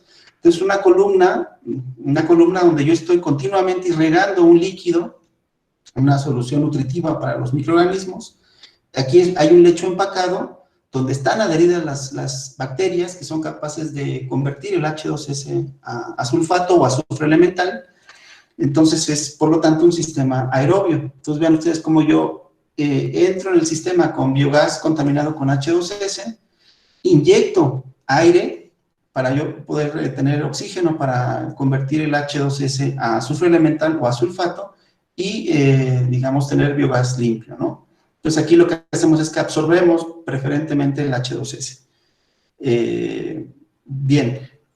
Ahora, si ustedes se ponen a pensar, si yo dosifico demasiado aire, ¿qué va a pasar aquí? Que yo puedo diluir al biogás, ¿verdad? Porque la mayor parte del aire, pues, es el nitrógeno, y tiene nada más un 21% de oxígeno. Entonces, yo, si no hago bien este control de dosificación de aire, yo puedo diluir al biogás. Y también cuando hablamos de combinar metano con oxígeno, tampoco es muy buena idea, ¿no? Quizá por ahí podemos salir volando todos por los aires, ¿no? Entonces, se pueden generar atmósferas explosivas y no es conveniente. Entonces, es un reto tecnológico. Entonces, ¿qué hace la gente cuando tiene el reto de remover H2S del biogás? Lo que intentamos hacer es poner la mínima cantidad de aire posible. Número 1, para no diluir, y número 2, para que no haya problemas de explosividad. Entonces, si yo tengo limitado el oxígeno, es difícil que yo llegue a tener sulfato. Entonces, lo que empiezo a formar es azufre elemental, que requiere, digamos, menos oxígeno que para la oxidación completa. Entonces, ustedes saben que el azufre elemental es un sólido que precipita. Y si yo tengo aquí un lecho empacado con biomasa y con biopelícula, pues al cabo de algunas semanas, yo tengo eso, es un tapón. Entonces, tengo continuamente que estar abriendo la columna, reacomodando el lecho empacado, y es un desastre, ¿no? Entonces, cuando tengo biogás muy contaminado con H2S, como lo que les comenté, en torno arriba de 1000 partes por millón, es un gran problema y es un reto tecnológico. Entonces, es un problema que vemos en los sistemas biológicos. Entonces, nosotros podemos ver aquí algunas imágenes de diferentes tipos de empaques que se utilizan aquí en la columna, y vemos que al cabo de algunos días ya está completamente, digamos, tapado, está colmatado el lecho. Este es un empaque no estructurado, vean cómo se llena. Este es un empaque estructurado, son anillos que se van colocando para rellenar la columna, y vean al cabo de algunos días cómo está completamente saturado, ¿no? Con los precipitados de azufre elemental. Estos son sistemas poco robustos, poco estables y no son muy eficientes, ¿no? Después de cierto tiempo. Nosotros en el Instituto de Ingeniería hemos propuesto algunas formas de hacer las cosas. Uno de los que hemos estado probando es simplemente separar las etapas de absorción del H2S de la oxidación. Entonces tenemos aquí una columna que no tiene ningún empaque, entonces esto está continuamente, digamos, dispersando líquido. Hacemos pasar el biogás contaminado con H2S en contraflujo y absorbemos el H2S, y aquí en un reactor aparte nosotros metemos aireación para llevar a cabo la conversión a azufre elemental o bien a sulfato. Entonces, no importa aquí si yo me excedo un poco en la aireación, porque la corriente de biogás nunca se encuentra con la corriente de aire. Entonces, no hay riesgo ni de explosión ni de dilución del biogás. Entonces, es un sistema muy conveniente. Y nosotros aquí en la UNAM lo que hemos intentado es generar sulfato más que azufre elemental, porque el sulfato se puede aplicar directamente como fertilizante para leguminosas, ¿no? El uso de azufre elemental para la fertilización cada vez está más limitado porque acidifica el suelo, como algunos de ustedes deben de saber. Entonces, bueno, esta tecnología el concepto es muy simple, nos ha permitido alcanzar eficiencias de remoción muy altas de H2S y nunca tenemos problemas de taponamiento, ¿no? Y podemos controlar muy bien qué queremos obtener, si azufre elemental para alguna aplicación específica o sulfato si queremos generar fertilizantes líquidos, ¿no? Entonces, pues es un sistema que lo único que yo requiero es tener un control de pH aquí para que la absorción en la columna sea bastante buena. ¿De acuerdo? También hemos desarrollado otras tecnologías, por ejemplo, en lugar de utilizar oxígeno, lo que utilizamos es nitrato o nitrito. Ustedes saben que en el contexto del tratamiento de aguas residuales siempre tenemos que remover nitrógeno, ¿no? El nitrógeno amoniacal casi siempre lo convertimos a nitrito o a nitrato para eliminarlo por desnitrificación. Entonces nosotros lo que hacemos aquí es ese nitrito o nitrato que ya tenemos en la planta, lo podemos utilizar como digamos, en lugar del oxígeno ponemos el nitrato o nitrito y es a partir de esta combinación, a ver, se ve mejor, entonces seguimos esta reacción, entonces nosotros tenemos que el sulfato, el H2S se oxida a sulfato y el nitrato o el nitrito a nitrógeno molecular. Entonces es un proceso también muy conveniente, principalmente en el contexto del tratamiento de las aguas residuales, es decir, para el biogás que produzco en plantas de tratamiento de aguas residuales, es muy conveniente. Entonces yo elimino nitrógeno y purifico el biogás y yo al mismo tiempo me quedo con un compuesto que puedo valorizar posteriormente, que es el sulfato. Y salió bastante bien. Entonces aquí les quisiera presentar un diagrama del proceso, considerando más o menos todo digamos, el contexto, el concepto de una biorefinería.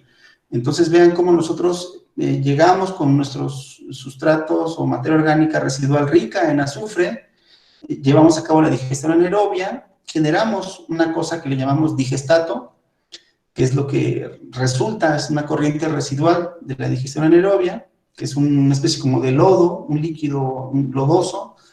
Nosotros lo podemos separar en dos fracciones, una fracción líquida, que también se le conoce como el famoso centrate, y la fracción sólida, que puede ser una composta, ¿no? Podemos utilizarlo como composta, como acondicionador de suelos. En la fase gaseosa tenemos el biogás, que como viene rico en azufre en nuestro sustrato, obviamente vamos a tener un biogás muy contaminado con H2S, y le podemos hacer el tratamiento con el sistema aerobio que les comentaba. Entonces, cuando es aerobio, utilizamos un reactor que le dosificamos aire y podemos producir sulfato o azufre elemental. Si producimos sulfato, lo podemos combinar con la fracción líquida del digestato, que es rica en nitrógeno amoniacal, y tenemos nitrógeno y azufre, que es una combinación muy buena, sobre todo para el cultivo de leguminosas. Aquí en México, no sé cómo sea en Paraguay, pero aquí en México, el cultivo, por ejemplo, de habas, de frijol, de chícharos, de guisantes, como dicen en España, es muy fuerte. Tenemos cultivos prácticamente todo el año. Entonces, los fertilizantes ricos en azufre, pues, son muy convenientes. Entonces, ya tenemos esta parte, y la parte gaseosa, pues, nos quedamos con un biogás limpio, el cual podemos utilizar para fines energéticos o de transporte, en fin. Ese, digamos, que podría ser una opción de valorización de estos residuos ricos en azufre, considerando todas las fases líquida, sólida y gaseosa, ¿no? El proceso es bastante semejante si utilizamos en el proceso una purificación del biogás anóxica, utilizando nitrato o nitrito en vez de oxígeno. Aquí la única diferencia es que nosotros alimentamos el nitrato o el nitrito que viene, ya sea del tratamiento de las aguas residuales, o nosotros aquí podemos generar nuestra corriente de nitrito o de nitrato. Vean, el digestato, la fracción líquida, les comentaba que es rica en nitrógeno amoniacal. Podemos aplicar un poco de aireación a una pequeña corriente de esta fracción líquida del digestato para alimentar a nuestro reactor de desulfuración, de tal forma que el nitrato o el nitrito se convierte en nitrógeno molecular, se reduce, y nosotros oxidamos el H2S absorbido a sulfato. Entonces, vean, también tenemos un fertilizante muy interesante. Aquí en la fase líquida nos quedamos con un líquido rico en nitrato, en sulfato, que también lo podemos utilizar para el cultivo de leguminosas y para muchos otros, ¿no? Aquí la única diferencia es que yo tengo que poner un pequeño compresor para oxidar un poco el amonio. y la fracción sólida del digestato también la puedo utilizar como una composta y como acondicionador de suelos, ¿de acuerdo? Entonces, esa es una forma de ver el proceso, ¿no? En el cual yo recupero un residuo rico en azufre y lo convierto en energía renovable, lo convierto en fertilizantes y mejoradores de suelo. Y es digamos, un proceso muy interesante a nivel industrial. Y ya para finalizar, me gustaría recordarles a todos ustedes que la principal ventaja de estos procesos, está muy bien producir biogás, está muy bien producir los fertilizantes, pero el beneficio número uno es que ustedes hacen una gestión de los residuos de forma sostenible, ¿de acuerdo? Ese es para mí el primer beneficio, es un beneficio ambiental, que yo estoy gestionando bien esos residuos, ¿no? No los aviento por ahí a que se fermenten y liberen gases de efecto invernadero ahí abandonados, ¿no? A la intemperie. Entonces, el primer beneficio de estos procesos que les he estado comentando, pues es un beneficio ambiental, que es que yo estoy haciendo una gestión responsable y sostenible de estos residuos. Obviamente también otro beneficio es la producción de energía renovable, productos de valor agregado como los fertilizantes y como acondicionadores y mejoradores de suelo. Entonces tenemos toda una gama de beneficios a partir de ese tipo de procesos. Y esto por mi parte, y nuevamente agradecer su atención y cualquier duda o comentario después que pueda surgir, aquí está mi correo y con mucho gusto nos pueden escribir allí. Y pues nada, muchas gracias por su atención. Muchas gracias, Guillermo, por tu presentación. Fabulosas las presentaciones. Muchísimas gracias, José. Muchísimas gracias, Guillermo. Vamos a pasar a la sesión de preguntas. Y yo creo que vamos directamente al grano con las primeras preguntas aquí del chat. Creo que Oscar Chaparro fue el primero en hacer una consulta y no sé si Guillermo dentro de su alocución creo que ya comentó más o menos, pero Oscar pregunta si es posible producir biogás a partir de los fangos de las estaciones depuradoras de aguas residuales, ¿no? EDAS. Y qué método, y que sea un método para su estabilización. Y no sé si podían comentar algo por encima. Guillermo, José, a esta consulta. ¿Comentas tú, Guillermo, quieres? O bueno, yo lo que puedo decir es que es uno de hecho, los fangos de depuradora es uno de los sustratos mejores y al menos en España el que más se utiliza. O sea, las depuradoras de aguas residuales son los lugares que más están aprovechando los lodos para producir biogás. Y sí, y se estabiliza, como comentaba antes Guillermo, hay una reducción en el número de patógenos y el efluente, ese digestato que sale del reactor es mucho más estable y tiene mucha más aplicación como fertilizante en suelos, para compostaje, etcétera, ¿no, Guillermo? Muy bien. Creo que esto quedó bastante claro. La siguiente pregunta dice, de Lisandri, una consulta para José Manuel sobre la rentabilidad de la producción del biometano. Me refiero a que sí, qué tan elevada podría ser la inversión inicial, se tardaría mucho en compensar esa inversión en granjas, bueno, habla del Chaco paraguayo, ¿no? En donde tenemos un sector ganadero muy importante. Por ejemplo, que están muy alejadas de zonas urbanas o en una granja cualquiera de producción animal no tan a gran escala. Uh-huh. Es un poco complicado porque, como decíamos, depende mucho del tipo de residuo y del uso que se le vaya a dar. Yo por algunos cálculos que hemos estado haciendo, por poner un ejemplo, en una granja de cerdos aquí en España, en una zona del centro de España, calculamos que podría autogenerarse la energía suficiente para aproximadamente entre el 30 y el 50% del consumo de la granja. Pero claro, eso depende de las temperaturas que hay en el exterior, de las temperaturas que requieran los cerdos en este caso, y es un poco complicado. Ahora mismo se está buscando rentabilidades de en torno a 7, 8 años de retorno de las inversiones. Bien. Pero cuando hablamos de ganadería, sobre la misma pregunta, cuando hablamos de ganadería es un poco diferente, ¿no? Porque la ganadería normalmente es extensiva y, claro, o sea, Claro, en el caso de una ganadería extensiva, ahí habría que tener en cuenta si el residuo lo vas a tener concentrado y lo puedes recolectar de una manera fácil, o si el ganado está suelto en un terreno muy amplio, ¿no? Que en ese caso lo primero que habría que evaluar es si realmente se puede recoger ese residuo o no. Claro, y si compensaría el transporte, ¿no? exacto. Bien. Otra consulta, creo que está para Guillermo. Buenas tardes. Tengo una duda. ¿Qué es el Steam Explosion de los residuos agrícolas? Creo que en una slide Guillermo hablaba de como sistema de tratamiento, ¿no? No sé si podía comentar por encima.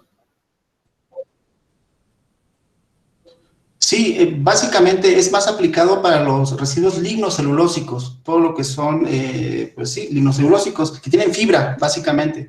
Entonces, tú directamente no, es muy difícil convertir los azúcares a metano porque están unidos en forma polimérica, ¿no? Entonces, tú tienes primero que romper las grandes, digamos, cadenas de celulosa, hemicelulosa, liberarlo de la lignina.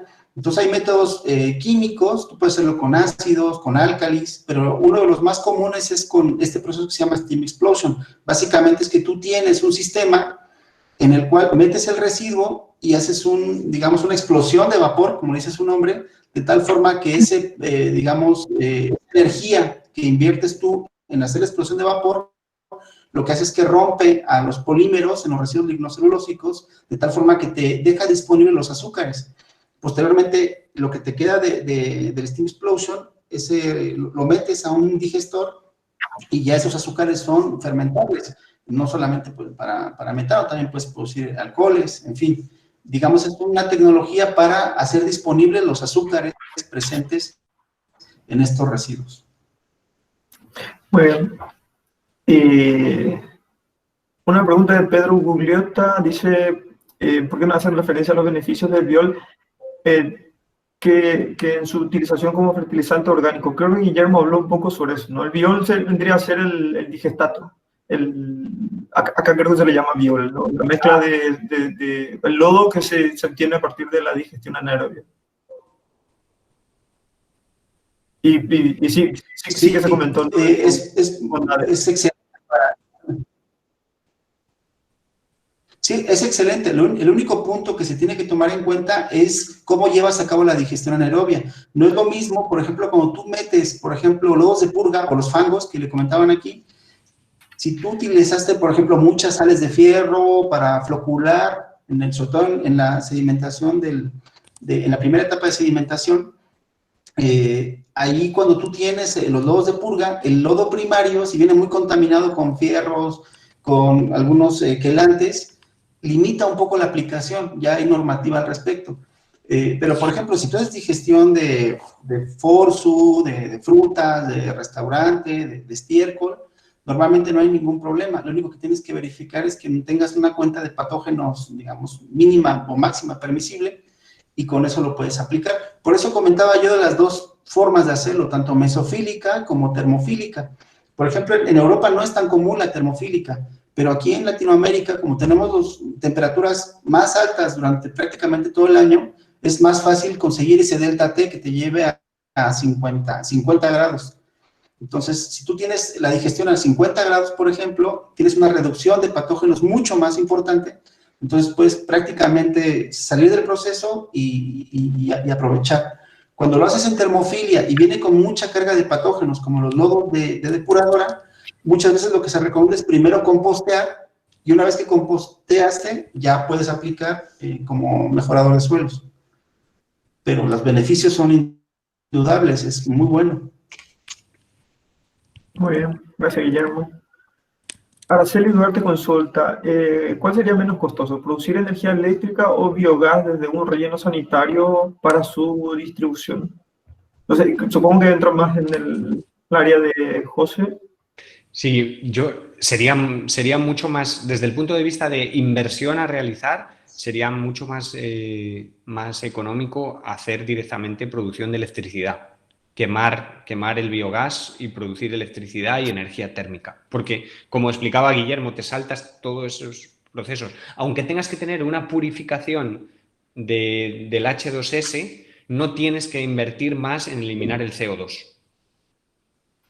Claro, o sea, el costo extra estaría en reducir completamente el CO2 y que quede solamente biometano como para su distribución, ¿no? Claro, sí. Ok. Además, Bien. bueno, los rellenos sanitarios tienen a veces algún otro problema, que es por cómo están diseñados. Cuando tú aspiras el biogás desde el relleno para llevarlo al proceso de aprovechamiento, ya sea térmico o lo que sea, a veces infiltra aire desde fuera y entonces empiezas a tener un poquito de oxígeno y un poquito de nitrógeno mezclado con tu biogás. Y eso hace que sea más difícil hacer el upgrading completo a biometano. Claro, o sea, tenés contaminación con oxígeno y nitrógeno que te ocupa espacio en tu volumen. En tu volumen, sí. Mientras que si tú quieres quemar el biogás directamente, no te importa tanto porque ya vas a mezclar con aire para la combustión. Entiendo. Bien, hay una pregunta para Guillermo. Dice, ¿existe algún método que serviría para reducir la carga de azufre de un efluente antes de ingresarlo a un biodigestor?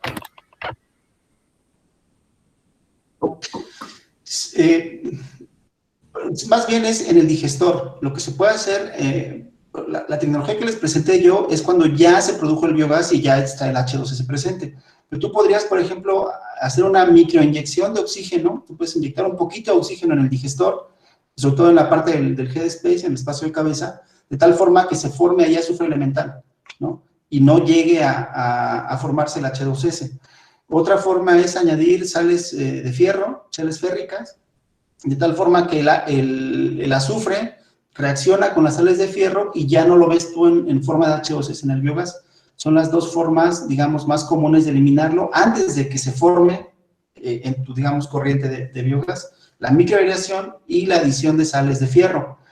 Pero volvemos a lo mismo. Tú requieres un control relativamente fino de la aireación, porque por definición la digestión anaerobia es en ausencia de oxígeno. Entonces tienes que poner muy poquito oxígeno y ahí requieres pues, equipo adicional, ¿no? De control.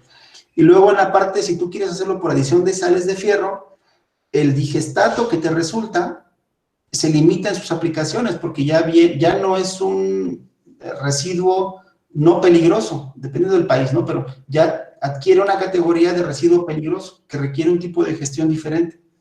Entonces limita mucho cómo tú puedes aplicar ese biol que le llaman ustedes o la fracción sólida del digestato. Son los únicos riesgos. Yo preferiría quitarlo, digamos, gas arriba, corriente arriba, porque yo puedo recuperar el azufre en forma de azufre elemental o de sulfato, y le da un valor agregado al proceso.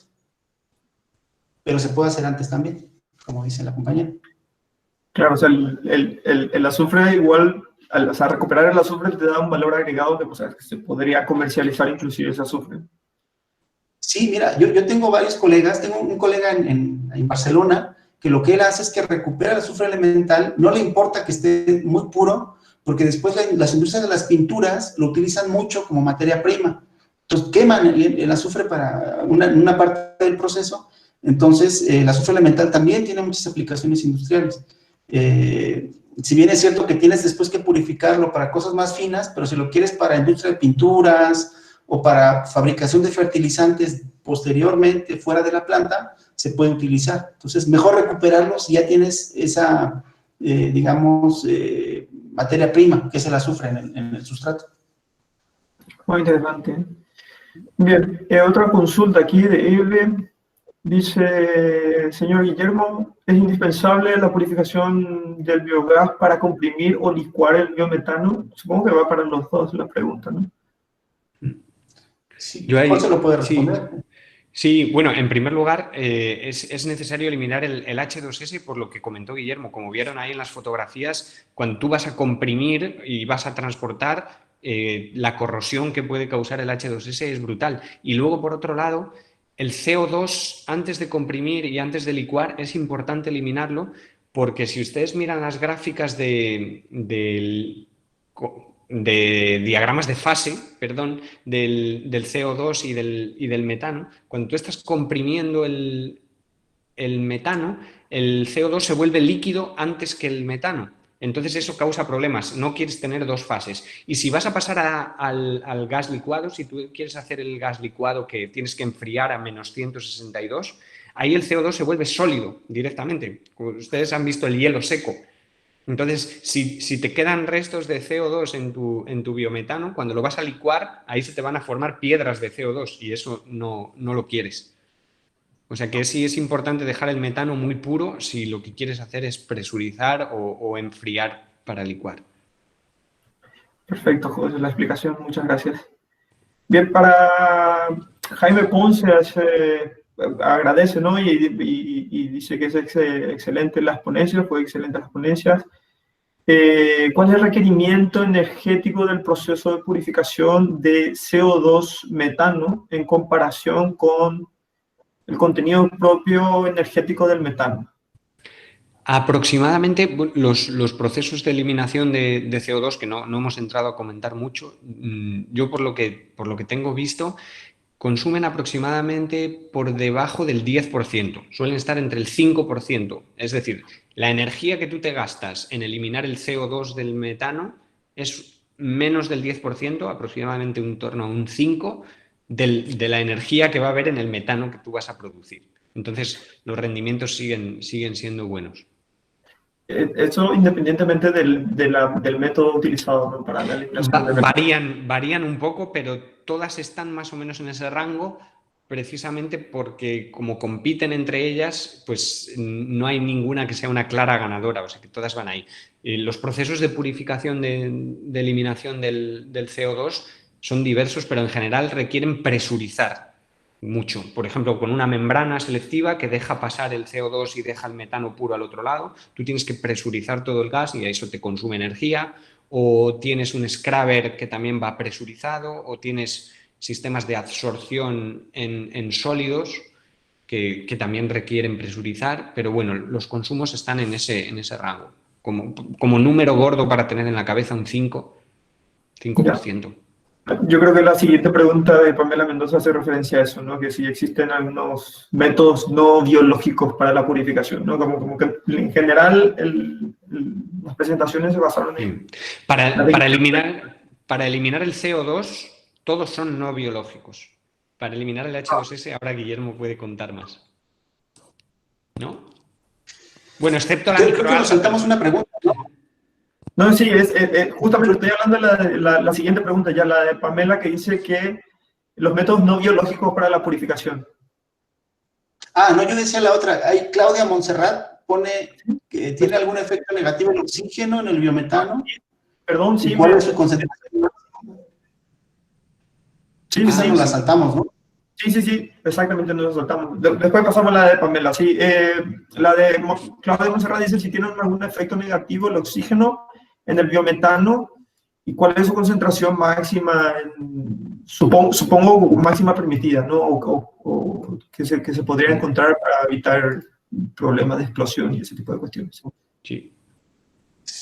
Sí, como lo comentó José, depende del país o depende de quién esté regulando la composición del biometano, pero normalmente es por debajo del 1%. Y tengo entendido que, por ejemplo, en países como Alemania, Dinamarca, es en torno al 0.2%. Es como que el valor que más coincide en las diferentes, en torno al 0.2% de oxígeno. Normalmente es para evitar problemas. La pregunta supongo que viene de los diferentes métodos en donde se utiliza microaireación, ¿no? Para ir purificando y eliminando el azufre. Bien, no, más bien...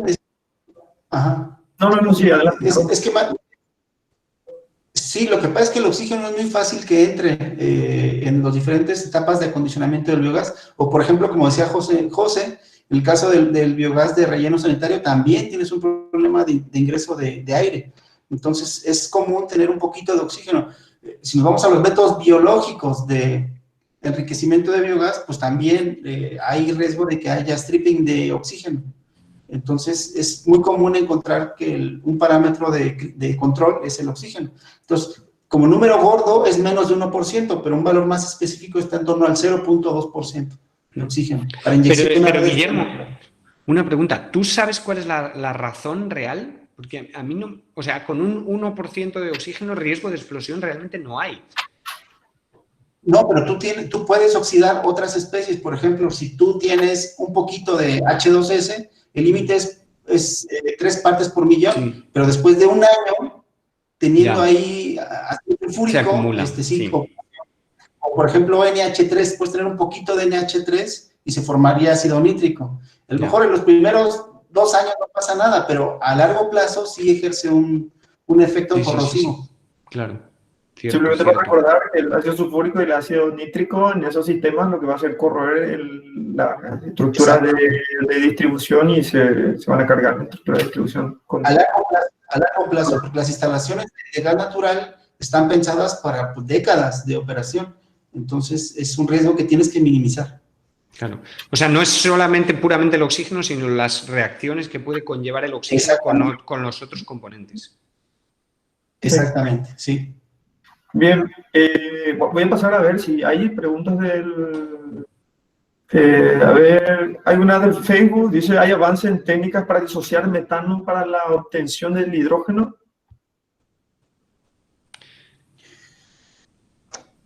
Sí las hay. Yo no sé mucho sobre eso, pero sé que existen.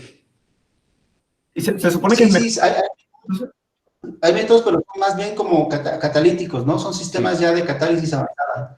Entonces, que tú, rompes la molécula de metano para producir hidrógeno. Pero yo ahí la verdad es que no sé qué tan conveniente energética, o sea, económicamente sea, ¿no? El balance, ¿no? Yo más bien, lo que he visto es al revés, que tú tienes corrientes de CO2 y corrientes de hidrógeno renovables y conviertes metano, ¿sabes? Exacto. Entonces, el hidrógeno es más caro que el metano. Entonces, ¿tú dónde sacarías hidrógeno? Tú sacarías hidrógeno, por ejemplo, de los sistemas aislados de energía renovable, por ejemplo, la mini eólica o la mini fotovoltaica, que nada más es una red local, que digamos que no está conectada a una red más grande. Entonces, los excesos de energía, digamos, de solar o eólica que no ocupas, lo pierdes. Entonces, una forma de aprovecharlo es hacer hidrólisis del agua para producir hidrógeno. Ese hidrógeno verde, o porque vino de energía renovable, lo almacenas y después lo utilizas para, por ejemplo, el biogás. El biogás es aproximadamente 30-40% de CO2. Si tú mezclas el biogás, que es rico en CO2, con ese hidrógeno, tú enriqueces ese metano, porque haces reaccionar al hidrógeno con el CO2 y generas más metano. Entonces, otra forma biológica de enriquecer el biogás. Es cierto. Sí, sí. No te oímos. Pero digamos que no es la pregunta que hicieron, ¿no? Carlos Mejía hace una consulta sobre qué tan efectivo es pasar el biogás por un filtro de viruta de hierro, ¿no? Creo que es una de las técnicas más fáciles para retirar el ácido sulfúrico. Y no sé si pueden comentar algo. Sí, mira, es eficiente dependiendo cuánto H2S tengas. Por ejemplo, si tienes un biogás que casi cumple la norma, o sea, por ejemplo, está en 650, 700 partes por, menos de 1000 partes por millón, perfecto. Incluso como polishing, como un pulido para que entre bien y no tengas problemas.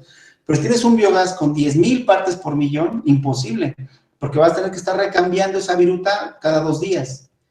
Y el problema de la viruta es que tú generas una contaminación secundaria, ¿no? Entonces, o la regeneras o la pagas para gestionar esa viruta con el azufre ya reaccionado ahí. Entonces, hay mucha investigación al respecto, no solamente viruta de fierro, también hay zeolitas, hay nanomateriales, hay mucha investigación al respecto, pero el problema es que eso aplica muy bien para cuando tu biogás no está muy amargo, cuando no es muy amargo, cuando tiene concentraciones de menos de 1000 partes por millón.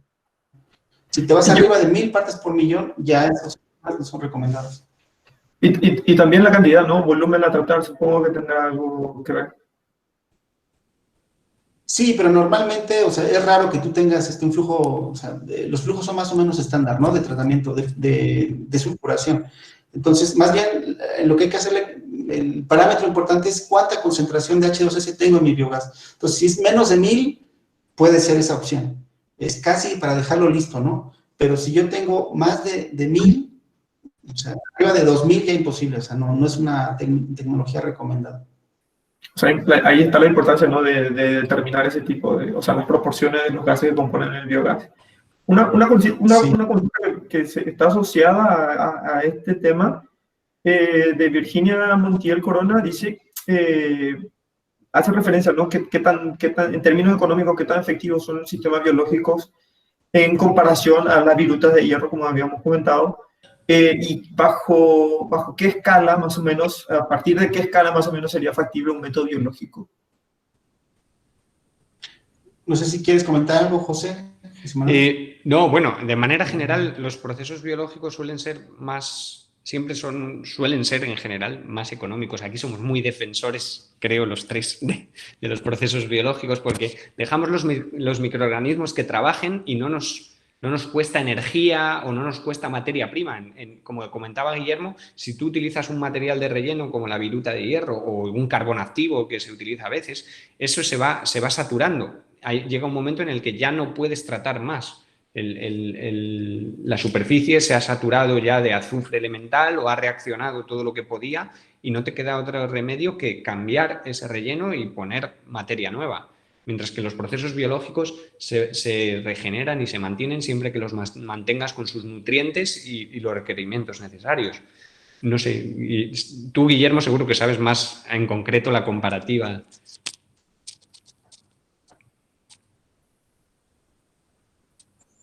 Sí, suele ser mucho más barato los biológicos. Estamos hablando de, por ejemplo, si los biológicos cuestan 1, o sea, 1 euro o 1 peso, o sea, cuestan 10 veces más caro los fisicoquímicos, porque los fisicoquímicos, como bien dice José Manuel, te generan una contaminación secundaria que de una u otra forma tienes que enfrentar.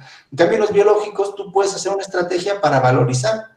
Por ejemplo, el proceso que les presentaba, que es el anóxico, y pensamos en biogás que producimos en una PETAR, en una planta de tratamiento de aguas residuales, piensen que yo incluso puedo ganar dinero porque yo estoy eliminando nitrógeno, que de todas formas tengo que eliminar, ya sea del agua residual o del centrate, del digestato, y purifico mi biogás y al final me quedo con sulfato y nitrato, que eso lo puedo comercializar como fertilizante para toda una gama de cultivos, ¿no? Ustedes ahí en la universidad, ahí en Paraguay, pues que son expertos en todo el mundo agroindustrial, verán la relevancia de esto, ¿no? De poder reutilizar esas corrientes. Que me dicen, no, yo no quiero para cultivos, yo lo quiero para algo más tecnológico, pues en vez de sulfato, yo lo diseño para que produzca azufre elemental y me lo llevo a una fábrica de pinturas, hago pellets, en fin, o sea, hay muchas más opciones. En cambio, los sistemas físico-químicos, ya sea de absorción o de adsorción, siempre genero una corriente residual secundaria que debo de gestionar. Ese suele ser el... Muy bien. Vamos a ir cerrando la charla de hoy. Agradecemos la presencia de José y de Guillermo. Charlas magníficas, charlas magistrales. Agradecemos también la presencia de todos los que participaron. Espero no haberme saltado ninguna consulta. Y nada, agradezco a todos la presencia y nos vemos en la próxima charla. Muchas gracias. Muy buenas noches a todos.